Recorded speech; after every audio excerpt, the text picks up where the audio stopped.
Hello दोस्तों, NEET plus में आप लोगों का बहुत बहुत स्वागत है। तो अब हम लोग कहाँ तक पढ़ चुके थे? हम लोग पढ़ चुके थे बेसिकली बच्चों जो मोल कॉन्सेप्ट, इसके बाद आपका जो मोल कॉन्सेप्ट के बाद हम लोगों ने जो फॉर्मूला मास ये सब सारा चीज कवर कर लिया था। और इसके बाद हम लोगों ने जो लास्ट लेक्चर में पढ़ा था उसका नाम था परसेंटेज कंपोजिशन।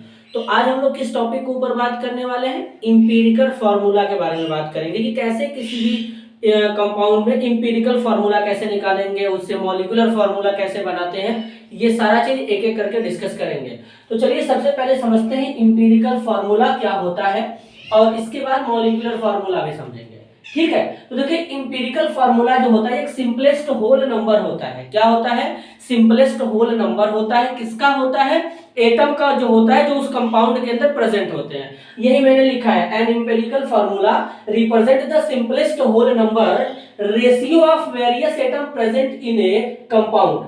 यही हमारा होता है। अब मॉलिक्यूलर फार्मूला क्या होता है? उसमें जो एग्जैक्ट नंबर ऑफ एटम होते हैं, एग्जैक्ट नंबर ऑफ एटम जो होते हैं वो हमारे जो मॉलिक्यूल और कंपाउंड के अंदर प्रेजेंट होते हैं वो होता है। बोला गया ना, molecular formula show the exact number of different types of atom. अब डिफरेंट टाइप्स के हमारे एटम हो सकते हैं, जैसे सेम नहीं हो सकते, डिफरेंट भी हो सकते हैं, जैसे कार्बन, हाइड्रोजन, कोई भी हो सकता है। ठीक है, उसके बाद ये प्रेजेंट होते हैं जिस कंपाउंड में, वही हमारा होता है मॉलिक्यूलर फार्मूला।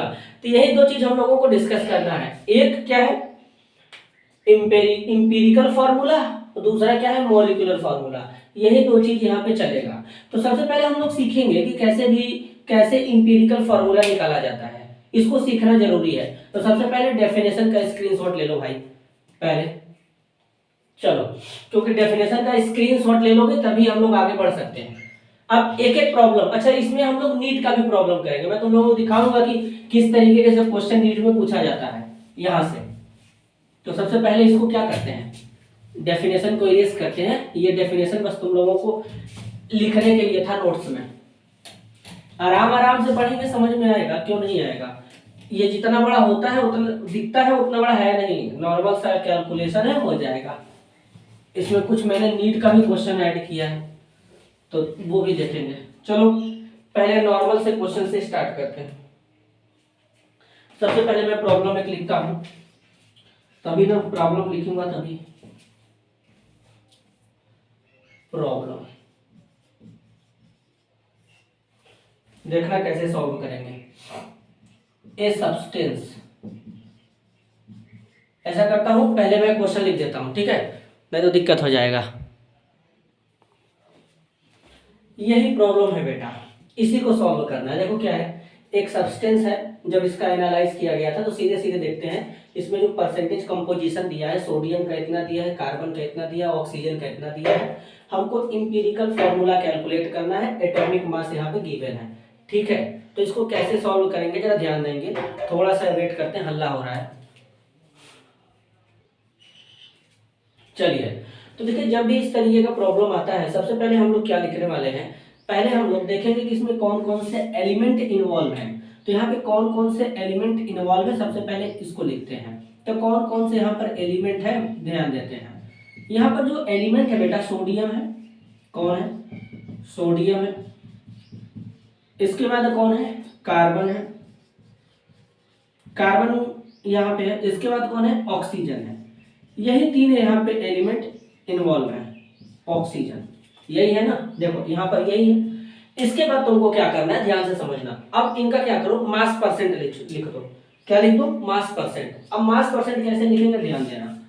मास परसेंट, मास परसेंट, जो मास परसेंटेज है वो कैसे लिखते हैं जरा ध्यान देना।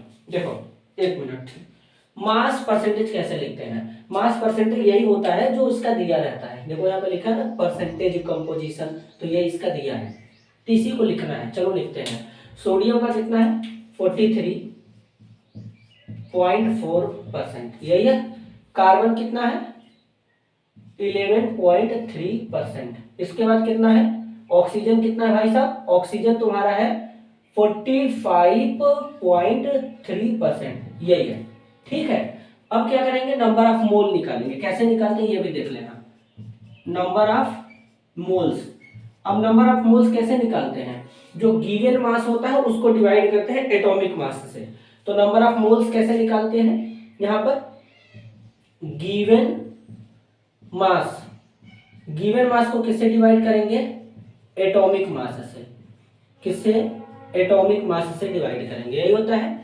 तो गिवन मास कहाँ पे है, यही जो परसेंटेज कंपोजिशन है ना, यही इसका गिवन मास है, यही इसका गिवन मास है। और फिर इसको क्या करेंगे, एटॉमिक मास से डिवाइड कर देंगे। एटॉमिक मास यहाँ पे इसका दे रखा है, ठीक है बेटा, इसका एटॉमिक मास यहाँ पे दे रखा है। तो इसी को सॉल्व करना पड़ेगा। तो चलो यहाँ पे मोल्स निकालते हैं। तो कैसे निकालेंगे, देखो जब भी इस तरीके का प्रॉब्लम आता है, इस तरीके के प्रॉब्लम को सॉल्व करने का सबसे आसान तरीका है, मैं कोई यहाँ पे ट्रिक टेक्निक नहीं बताने वाला हूँ, सीधा सा है, छोटा सा दिमाग लगाना है, ऑटोमेटिक लग जाएगा। देखो करना क्या था, सबसे पहले ये हमको यहाँ पर न्यूमेरिकल आया, इसमें एलिमेंट का परसेंटेज वगैरह दे दिया।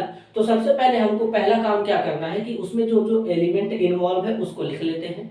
उसके बाद तुम क्या करना, इसका परसेंटेज लिख लेना जो दिया रहेगा। इसके बाद इसका मोल निकालने वाला फॉर्मूला लिख लेना। मोल कैसे निकाला जाता है, गिवन मास अपान में एटॉमिक मास से निकाला जाता है, ठीक है। तो इसके बाद हमको यहाँ पे क्या हो जाएगा, सिंपलेस्ट होल रेशियो मिल जाएगा। क्या मिल जाएगा, simplest whole ratio.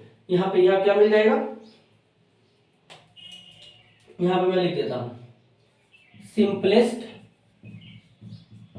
Whole number ratio, ये हमको यहाँ पे मिल जाएगा। और जब हमको ये मिल जाएगा ना तो पूरा काम हो जाएगा। चलो यहाँ पे डिवाइड करते हैं। यहाँ पे क्या लिखेंगे, 43 को डिवाइड करेंगे किससे, 43 को किससे डिवाइड करेंगे भाई साहब, यहाँ पे 43 को डिवाइड करेंगे, सोडियम का मास कितना है 23 से, 23 हो जाएगा। फिर यहाँ पे क्या हो जाएगा, 11 को 0.3 को किससे डिवाइड करेंगे, 12 से, ये है ना कार्बन में। और इसके केस में क्या करेंगे, ऑक्सीजन में कितना है भाई साहब, ऑक्सीजन में है 16, और यहाँ पे क्या 45.3 को डिवाइड कर देंगे 16 से। देखो इतना करना है, इतना करना है, और तुम देखना एकदम आसान तरीके से इसको लगा पा रहे होगे, इसमें ज्यादा कोई टिकड़मबाजी नहीं है। यहाँ पर एक चीज मैं और ऐड करने वाला हूँ, यहाँ पे एक चीज मैं और ऐड करने वाला हूँ। यहाँ पर एक हो जाएगा सिंपलेस्ट मोल रेशियो, ये हो जाएगा। क्या हो जाएगा, सिंपलेस्ट मोल रेशियो, या इसी को सिंपलेस्ट रेशियो ऑफ मोल कहते हैं। क्या कहते हैं, सिंपलेस्ट रेशियो ऑफ मोल। इसी को तुम ऐसे भी लिख सकते हो, सिंपलेस्ट रेशियो ऑफ मोल्स। तो जब भी इस तरीके का न्यूमेरिकल लगाना रहे, यही हमको देखो बनाना पड़ेगा। अब यही चार्ट अगर हम बना पाते हैं तो बाकी तो ठीक है, लेकिन एग्जाम वगैरह में अपने अगर 11th में अगर एग्जाम होता है तो ऐसा चार्ट निकाल करके पूरा बना करके हमको दिखाना पड़ता है। और अगर हम लोग नीट में अगर क्वेश्चन आया तो इसको कैसे सॉल्व करेंगे, ज्यादा कुछ करना नहीं, एलिमेंट लिखना, जो जो दिया रहेगा उसका परसेंटेज लिख देना, उसके बाद मोल्स निकाल देना, फिर उसके बाद सिंपलेस्ट रेशियो लिखा जाएगा जो यहाँ पे है, उसके बाद ये सिंपलेस्ट होल नंबर रेशियो लिखा जाएगा, फिर काम बन जाएगा। कैसे लिखा जाएगा ये मैं बता देता हूँ। चलो अब जैसे मान लो यहाँ पर 43, यहाँ पे क्या है 4 है भाई, 0.4 है। तो सबसे पहले इसको डिवाइड करते हैं। तो 43.4 23 को डिवाइड करेंगे तो कितना आएगा, तो मैंने यहाँ पे लिखा है ऑलरेडी, कितना आएगा 1.88 आएगा। मैंने इसको सॉल्व किया है पहले से, तो मैं यहाँ पे लिखता हूँ। तो इसको जब डिवाइड करेंगे तो कितना आएगा 1.88 आ जाएगा। इसके बाद जब इसको डिवाइड करोगे तो यहाँ पे तुम्हारा आएगा 0.94 आ जाएगा बेटा। कितना आ जाएगा, 0.94 आ जाएगा। फिर इसको डिवाइड करेंगे तो यहाँ पे कितना आ जाएगा 2.83 आ जाएगा। कितना आ जाएगा 2.83 आ जाएगा। बताओ इतना कर लोगे। अब इतना करने के बाद देखो क्या किया जाता है। इतना करने के बाद यहाँ पे क्या करना है, कुछ नहीं करना है। अब ये जो तुम्हारा नंबर निकल के आया है ना, इसको क्या करो, ये जो तुम्हारा मोल्स निकल के आया है ना, मोल्स को यहाँ पे फिर से लिख दो ऐसे 1.88, 0.94, फिर यहाँ पे लिख दो 2.83 लिख दो। अब तुम क्या करना, इतना करने के बाद हमारा सिंपलेस्ट होल नंबर रेशियो कैसे निकलेगा, तो इसके लिए क्या करना अपने को, यहाँ पर देखो कि सबसे छोटा नंबर कौन सा है, यहाँ पे सबसे छोटा वैल्यू कौन सा है, सबसे छोटा वैल्यू यही है ना। तो अब इस वैल्यू से इन तीनों को डिवाइड कर देना। तो यहाँ पे क्या लिख देना 0.94, डिवाइडेड बाई 0.94 डिवाइडेड बाई 0.94। तो यहाँ पर जब तुम डिवाइड करोगे तो अप्रोक्स तुम्हारा कितना आ जाएगा, 2 आ जाएगा। यहाँ पर जब तुम डिवाइड करोगे तो तुम्हारा कितना आ जाएगा, यहाँ पर डिवाइड करोगे तो 2 आ जाएगा, यहाँ पे डिवाइड करोगे 1 आ जाएगा, यहाँ पे डिवाइड करोगे 3 आ जाएगा। तुम्हारा यही बनेगा, यही तुम्हारा बनेगा। तो अब क्या करना, जो तुम्हारा ये नंबर आया है, ये नंबर, यही नंबर तुम्हारा क्या होता है, सिंपलेस्ट होल नंबर रेशियो होता है। तो यानी यहाँ पे क्या लिखेंगे 2, यहाँ पे क्या लिखेंगे 1, यहाँ पे क्या लिखेंगे 3 लिखेंगे। अब इसका मतलब समझाता हूं। अब हमने कौन कौन सा एलिमेंट यूज किया, हम जरा एक बार देख लो, मैं क्लियर दिख रहा है या नहीं, सारा चीज, हाँ सारा चीज क्लियर है। अब देखो, अब यहाँ पे क्या करने वाले हैं, कौन कौन सा एलिमेंट था, सोडियम कार्बन ऑक्सीजन। तो इसका मतलब ये है कि यहाँ पर सोडियम कितने बार था, 2 बार था, कार्बन कितने बार था, यहाँ पर 1 बार था, और एक लिखने को ऐसे लिख दो, फिर ऑक्सीजन कितने बार है, 3 बार है। तो इसी को नॉर्मल ऐसे लिख सकते हैं, Na2CO3, तुम्हारा फॉर्मूला क्या बन के आ गया, सोडियम कार्बोनेट, सोडियम कार्बोनेट। तो जो सोडियम कार्बोनेट तुम्हारा बन के आया है, ये तुम्हारा इंपीरिकल फॉर्मूला है। ये तुम्हारा क्या है भाई, इंपीरिकल फॉर्मूला है। तो देखो इंपीरिकल फॉर्मूला ऐसे निकालते हैं। देखो आसान है कि नहीं है, ये बताओ पहले, आसान है कि नहीं है, बताओ जल्दी। अगर आसान है तो बढ़िया है, हो जाएगा, कर लोगे। तो देखो ऐसे ही करते हैं, ठीक है। तो जो भी थोड़ा प्रॉब्लम होगा वो अपने कैलकुलेशन वगैरह में हो सकता है, नहीं तो बाकी तो जो हमारा प्रोसीजर एकदम आराम आराम से करने का आसान है। सबसे पहले क्या करना, फिर से मैं एक बार समझा देता हूँ। सबसे पहले जब भी इस तरीके के सवाल दे, तुम एलिमेंट लिख लो, उसका परसेंटेज लिख लो, मोल्स कैसे निकालते हैं, गिवन मास अपॉन में एटॉमिक मास से निकालेंगे। इसके बाद सिंपलेस्ट रेशियो क्या करना है, ये जो नंबर तुम्हारा मोल्स आएगा यहाँ पे लिख देना। मोल्स लिखने के बाद क्या करना कि देखना इसमें सबसे छोटा वैल्यू क्या है, उसी से डिवाइड कर देना, जो तुम्हारा आ जाएगा सिंपलेस्ट होल नंबर रेशियो रहेगा, और उसी के बेसिस पे फॉर्मूला बन जाएगा। क्लियर है। चलो एक और न्यूमेरिकल में लिखता हूं, चलो एक और लिखता हूं, देखना जरा।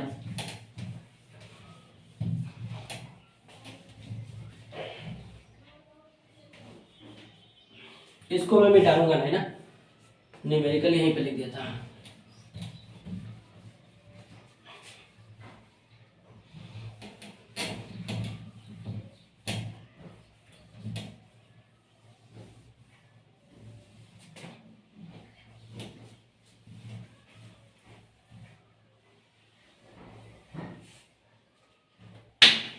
देखो आगे दूसरा प्रॉब्लम समझाता हूं, एक और लिखता हूं।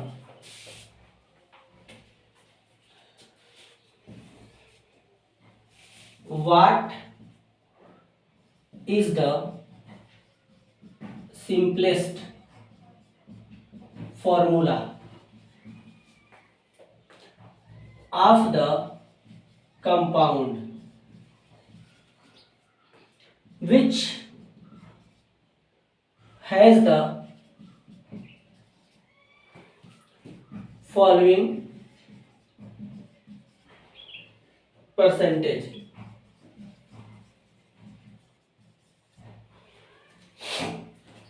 कंपोजिशन,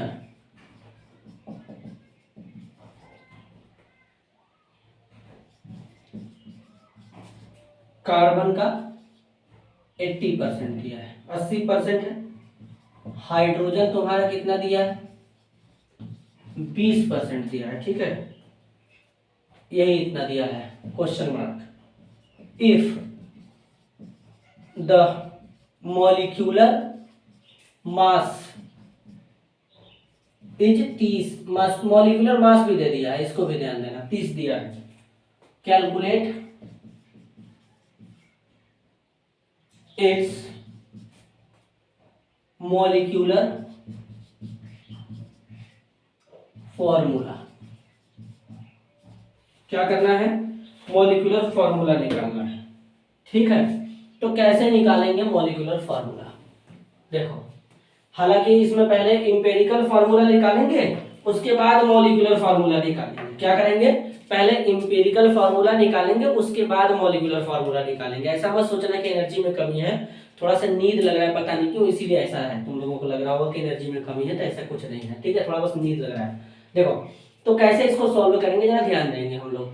तो सबसे पहले लिख लेते हैं एलिमेंट कौन कौन सा है। सबसे पहला जो काम करना है अपना, क्या करना है, एलिमेंट कौन कौन है। एलिमेंट है कार्बन है और कौन है, हाइड्रोजन है। यहाँ पे केवल 2 ही एलिमेंट है भाई, ठीक है, ये 2 एलिमेंट हो गए। इसके बाद मास परसेंटेज लिख लो। कार्बन कितना है, 80% है।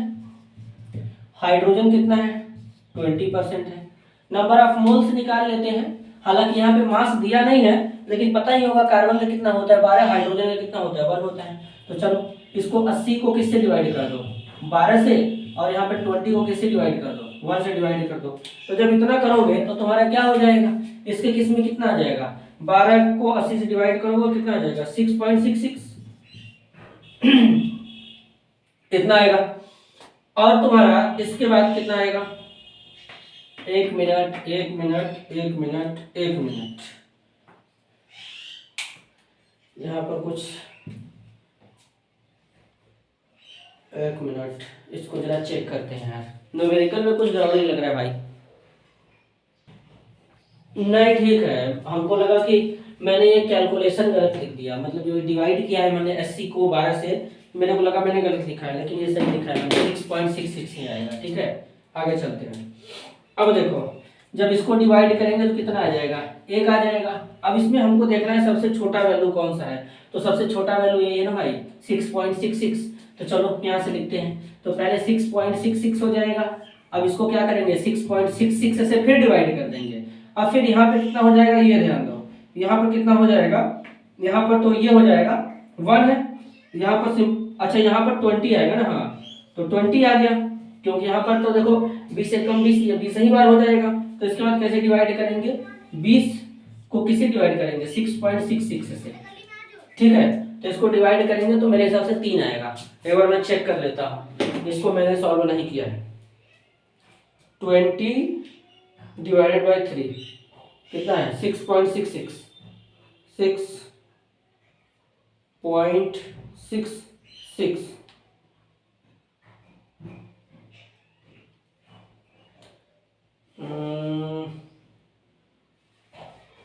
3, ठीक है 3 आएगा।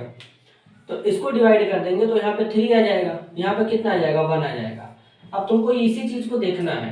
तो यहाँ पर कार्बन कितने बार होगा ये ध्यान दो। तो तुम्हारा कार्बन कितने बार होगा, 1 बार है। हाइड्रोजन कितने बार होगा, 3 बार है।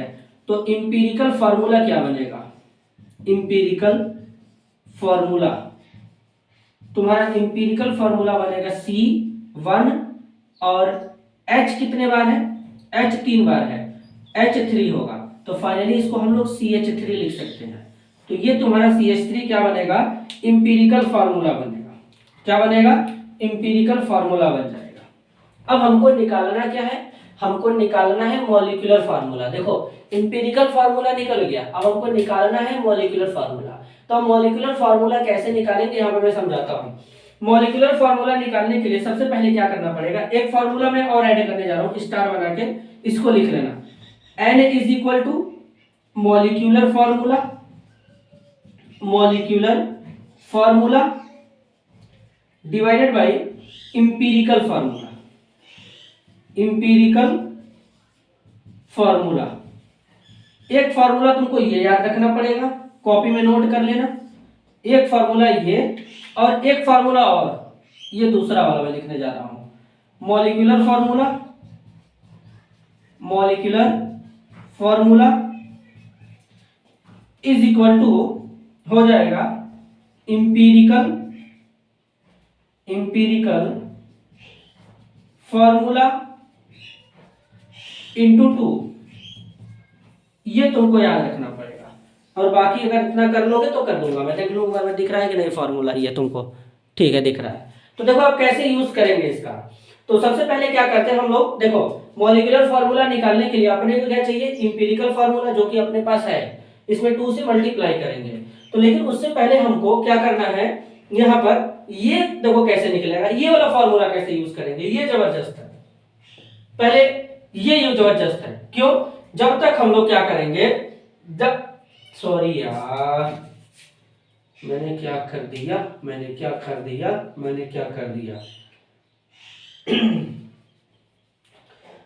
मैंने कांड कर दिया।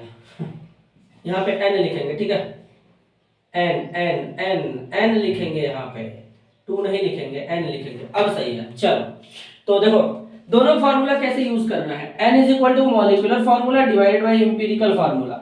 तो अब हम कैसे क्या करेंगे, हमको एन का वैल्यू चाहिए, एन का वैल्यू मिलेगा तो हम इस फार्मूले में रख लेंगे। तो अब एन का वैल्यू कैसे निकालेंगे, ध्यान देना, एन का वैल्यू निकालते हैं। तो एन निकालने के लिए मॉलिक्यूलर फार्मूला, जो मॉलिक्यूलर फार्मूला है,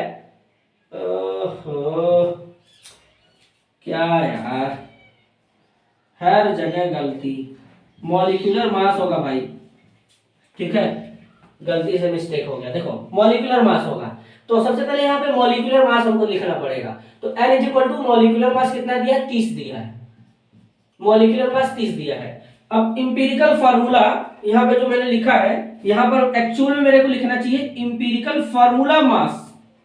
क्या लिखना चाहिए, इंपीरिकल फार्मूला मास। तो इंपीरिकल फार्मूला मास कैसे निकालेंगे, जरा ध्यान देना। इंपीरिकल फार्मूला CH3 है, तो इंपीरिकल फार्मूला जो CH3 है इसका मास निकालेंगे। कार्बन कितने बार है, कार्बन का 12 होता है मास, प्लस हाइड्रोजन 3 बार है, 3 इंटू हाइड्रोजन का 1 होता है, टोटल कितना आएगा 15। तो 15 को 15 से डिवाइड कर दो। एक मिनट यार, सही में 15 आएगा CH3 का, क्या बात है यार, CH3 का 15 कैसे आ गया, हाँ CH3 का 15 ही आएगा, लेकिन यहाँ पे 30 होना चाहिए, क्योंकि यहाँ पे कितना दिया है, मास 30 दिया है। तो अब टोटल जब n का वैल्यू निकालोगे तो कितना आएगा, 2 आएगा। तो अब फार्मूला का यूज करेंगे। तो देखो मॉलिक्यूलर फार्मूला बराबर क्या है, इंपीरिकल फार्मूला इनटू n। तो मॉलिक्यूलर फार्मूला बराबर क्या है, इंपीरिकल फार्मूला इनटू n। तो मॉलिक्यूलर फार्मूला बराबर इंपीरिकल फार्मूला कितना है, CH3 है। तो यहाँ पे लिखो CH3 इनटू, अब कितना लिख दो 2। तो 2 का इसमें मल्टीप्लाई करो तो कार्बन कितने बार हो जाएगा, 2 बार, और 2 का 3 में मल्टीप्लाई करोगे हाइड्रोजन 6 बार हो जाएगा, तो C2H6 बनेगा, और ये तुम्हारा निकल के आ जाएगा मॉलिक्यूलर फार्मूला। आप समझ गए, देखो यही होता है तरीका। तो मैंने तुमको सबसे पहले क्या बताया था कि सब जब भी इस तरीके का न्यूमेरिकल आए, इस न्यूमेरिकल में क्या करना है, अपने को सबसे पहले एलिमेंट लिखना है, इसके बाद एलिमेंट का मास परसेंटेज लिखेंगे, मोल्स निकालेंगे, मोल्स निकालने के बाद यहाँ पर देख लेना सबसे छोटा वैल्यू कौन है, फिर उससे डिवाइड कर देंगे, सिंपलेस्ट होल रेशियो नंबर जो भी नंबर निकाल लेंगे, इसके अकॉर्डिंग हमारा इंपीरिकल फार्मूला बनेगा। इसके बाद हमको मॉलिक्यूलर फार्मूला निकालना होगा। तो उसमें क्या होगा, हमको मॉलिक्यूलर मास ऑलरेडी दिया रहेगा, फिर हम empirical formula mass empirical formula से निकालेंगे, जिससे हमको n का वैल्यू मिलेगा। इस n के वैल्यू को क्या करेंगे, इस वाले फार्मूले में पुट कर देंगे। तो फार्मूला क्या होता है मॉलिक्यूलर फार्मूला का, molecular formula is equal to empirical formula into n। n का वैल्यू कहां से निकालेंगे, यहां से, और n का वैल्यू यहां पर रखेंगे और इंपीरिकल फार्मूला लिखेंगे, मल्टीप्लाई करेंगे, मॉलिक्यूलर फार्मूला निकल जाएगा। क्लियर है, आगे चलते हैं।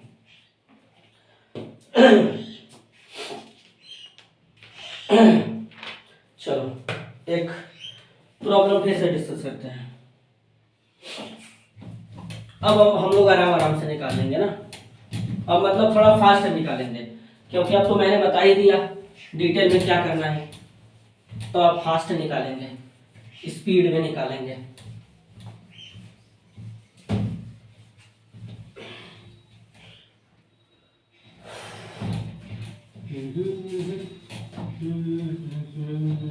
ये दोनों कोई फार्मूला तुम लोग कॉपी में लिख लेना, ठीक है। चलो इसको भी मिटा ही देता। अब नीट का पेपर करीब आ रहा है तो तुम लोग पढ़ना भी स्टार्ट कर दो, ज़्यादा बचा नहीं है, ठीक है, समय बहुत कम है, रिवीजन वगैरह भी होना चाहिए।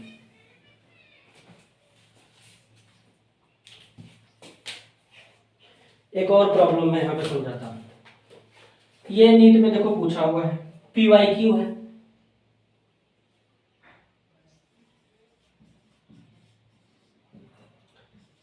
An organic compound contain 70% sorry 78% by wait carbon and remaining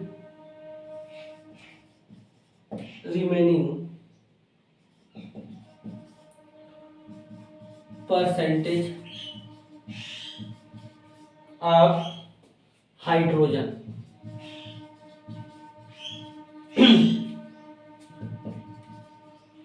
the right option for the empirical formula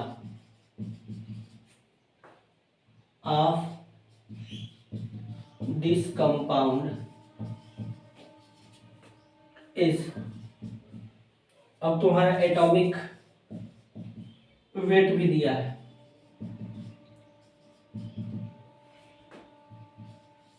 carbon का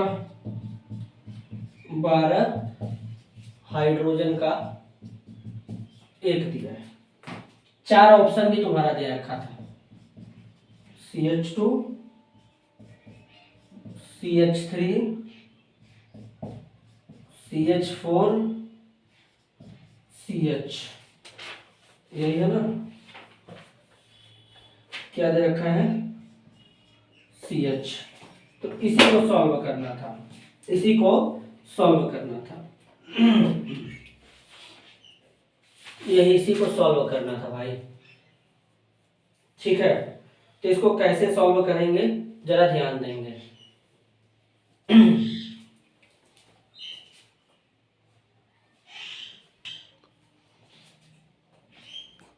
चलिए इसको सॉल्व करते हैं। देखो ये जो क्वेश्चन पूछा था तुम्हारा, कब पूछा था, मैं ये लिख देता हूँ भाई, नीट 2021 में पूछा था। ये जो तुम्हारा प्रॉब्लम था नीट 2021 में पूछा था, ठीक है। तो ऐसा नहीं है कि अपने इंपीरिकल, हालांकि इंपीरिकल फार्मूला को हिंदी में मूलानुपाती सूत्र कहते हैं, ठीक है। तो ऐसा नहीं है कि मतलब मूलानुपाती सूत्र वाला नहीं आता है, ठीक है। तो यहाँ पे 4 ऑप्शन भी दे रखा था। तो कैसे हम लोग करेंगे, जो मैंने तरीका बताया वही। अब देखो फास्ट करेंगे भाई। एलिमेंट अब यहाँ पे एलिमेंट कौन कौन सा है, एलिमेंट है कार्बन और हाइड्रोजन। अब इनका परसेंटेज क्या लिखेंगे, मास परसेंटेज कितना दिया है, हाँ 78% है तुम्हारा कितना, कार्बन। फिर उसके बाद क्या बोला है, रिमेनिंग परसेंटेज ऑफ हाइड्रोजन। तो इसका मतलब सीधे सीधे है कि 100% का कोई चीज होता है जिसमें से 78% अगर कार्बन दे दिया तो तुम्हारा 22% क्या हो जाएगा, हाइड्रोजन हो जाएगा, ये हो जाएगा। अब क्या करेंगे, कुछ नहीं करना है, 78 को डिवाइड कर दो किससे, कार्बन का 12 से डिवाइड करो और 22 को डिवाइड कर दो 1 से। तो जब 22 को डिवाइड करोगे 1 से तो 22 आएगा और इसका कितना आ जाएगा, 6.5 आ जाएगा। कितना आ जाएगा, 6.5 आ जाएगा। इन दोनों में सबसे छोटा वैल्यू कौन है, तो सबसे छोटा वैल्यू है ये 6.5। तो 6.5 को 6.5 से डिवाइड कर देंगे, फिर 22 को 6.5 से डिवाइड कर देंगे। तो यहाँ पर कितना आ जाएगा, 3 आ जाएगा। यहाँ पर कितना आ जाएगा, 1 आ जाएगा।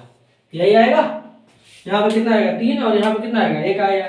इसका मतलब तुम्हारा कार्बन कितने बार है, यहाँ पे कार्बन कितने बार है, कार्बन 1 बार है, हाइड्रोजन कितने बार है, 3 बार है। तो तुम्हारा इंपीरिकल फार्मूला क्या बनेगा, नाउ इंपीरिकल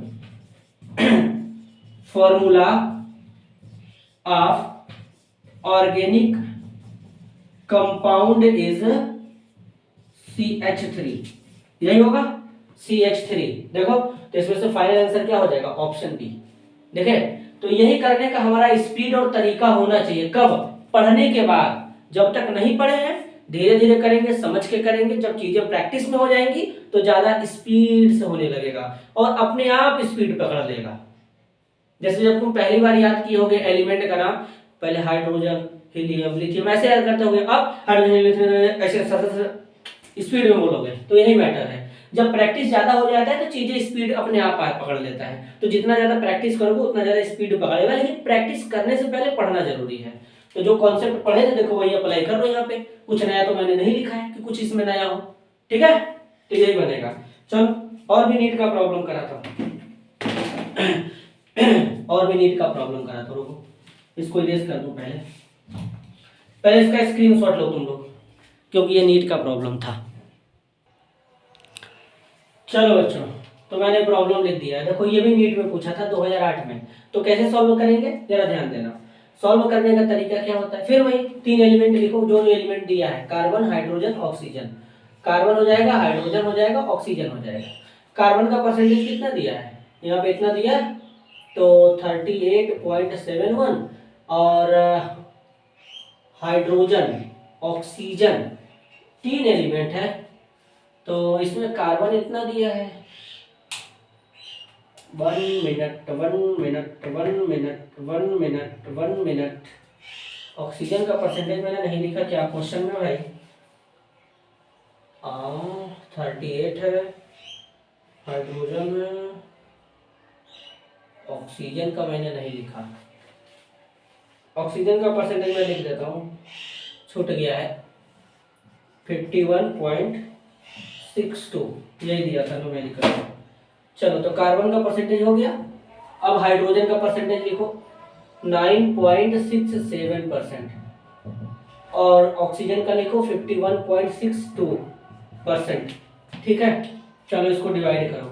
तो सबसे पहले क्या करना है अपने को, सबसे पहले यहाँ पे इसको लिखना है, तो 38.7 हो जाएगा, डिवाइड करो। कार्बन का मास कितना होता है, 12, हाइड्रोजन में 9.67, 1 से डिवाइड कर दो, यही करोगे। इसमें 51.62, इसको डिवाइड कर दो, तुम किससे डिवाइड करोगे भाई, ऑक्सीजन का कितना होता है 16। तब इसको चलो डिवाइड करते हैं, डिवाइड करने के बाद सॉल्व करते हैं। तो इसको डिवाइड करोगे 3.22 आ जाएगा, इसको डिवाइड कर दोगे 9.67 ही आएगा, यही आएगा, और इसको डिवाइड करोगे 3.22 ही आएगा, यही आ जाएगा मेरे हिसाब से, तो मेरे हिसाब से तो यही आएगा। फिर इसके बाद क्या करना है, देखो इतना हो गया, सबसे छोटा वैल्यू यहाँ पे चेक कर लो। तो सबसे छोटा वैल्यू तुम्हारा क्या है, यही है, मतलब ये दोनों तो सेम ही है, तो सबसे छोटा यही होगा।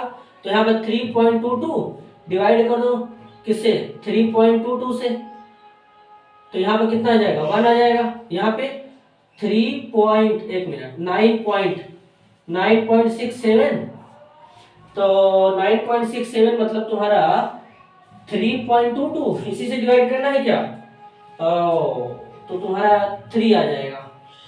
और यहाँ पे 3.22, फिर डिवाइड कर दो 3.22 से, तो यहाँ पे तुम्हारा 1 आ जाएगा, यानी 131 आएगा क्या 131 आएगा। तो फॉर्मूला देखते हैं जरा।